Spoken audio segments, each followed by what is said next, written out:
So this is just a quick video talking about subtracting vectors and resolving them into their components. And so before we do that, just want to review naming the directions using the cardinal directions as our reference points. For example, this vector right here is in the second quadrant, and you can see that we know the angle labeled in green, and because it's labeled 40 degrees, and that 40 degrees is between the vector we're trying to name and the known direction north. It's not north, but it's on the west side of north, and so we're going to name that 40 degrees west of north.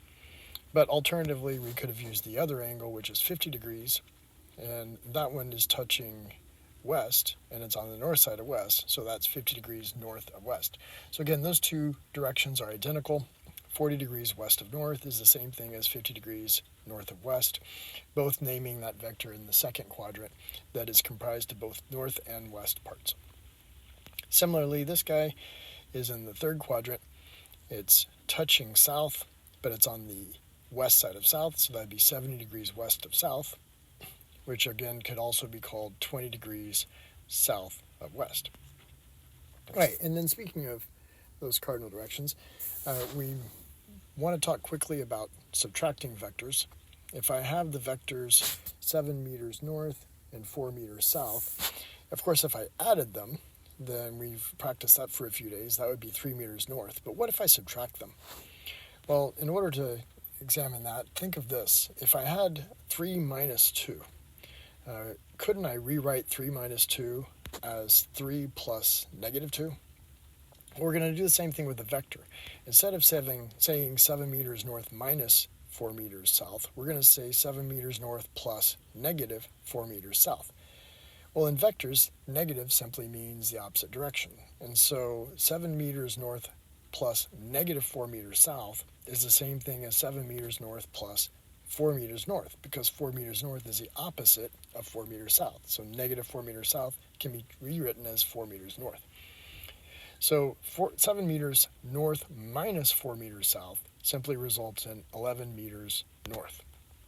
Similarly, if I have 8 meters south minus 6 meters east, because I'm subtracting the 6 meters east, I'm going to take that guy and flip it, and it becomes 8 meters south minus 6 meters east, which is plus 6 meters west, the opposite of east. And so I get 8 meters south plus 6 meters west. And of course, those are the sides of a 3, 4, 5 triangle. And so the hypotenuse is 10 meters, and the direction is 37 degrees on the west side of south.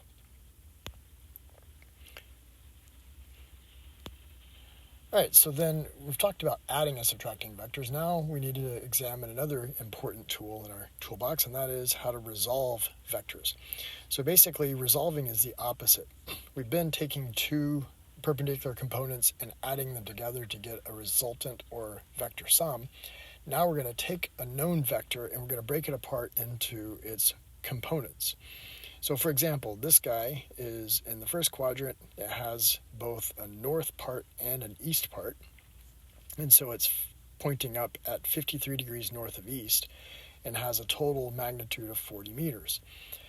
Well, it might be helpful to me, as we saw in our map vector activity, to be able to consider just the north parts and just the east parts if I'm going to add it to another vector that is just north or just east or has other south and west components.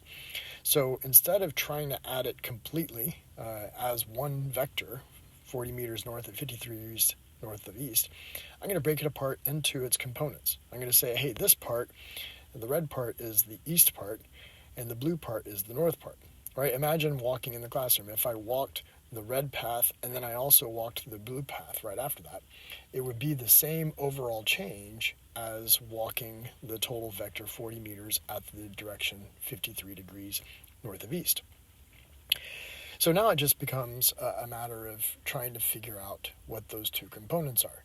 Now, as I've told you, because this is an honors class, we're not going to make you review all the trig functions. You're certainly welcome to use those if you're comfortable with them, but I'm going to try and primarily focus on special right triangles and geometry. And so in this case, you see 53 degrees, you immediately recognize that as a 3, 4, 5 triangle. So of course the hypotenuse is the 5x side, which means the factor that everybody's being multiplied by is 8, which means the long leg, the one opposite the 53 degrees, is going to be 4x, or 32, and the short leg, which is the red one in this case, opposite the 37-degree angle, is going to be 3x, which is 24.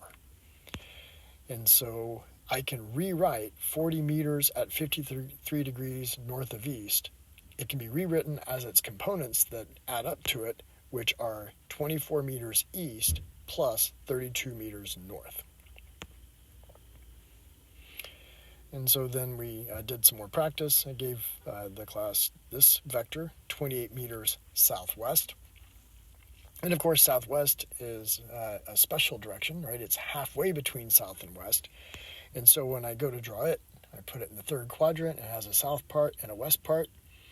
And then if you notice, because it's exactly halfway between south and west, it makes a 45-degree angle with both south and with west. And so this special right triangle, of course, is a 45, 45, 90 special right triangle. If I look at those components, I notice that they're the same. They're both the same magnitude. They're both the same length. And the hypotenuse is 28.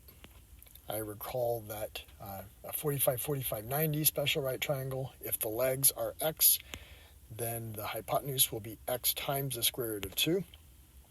And of course, if you knew the hypotenuse, you would divide by the square root of 2 to get x.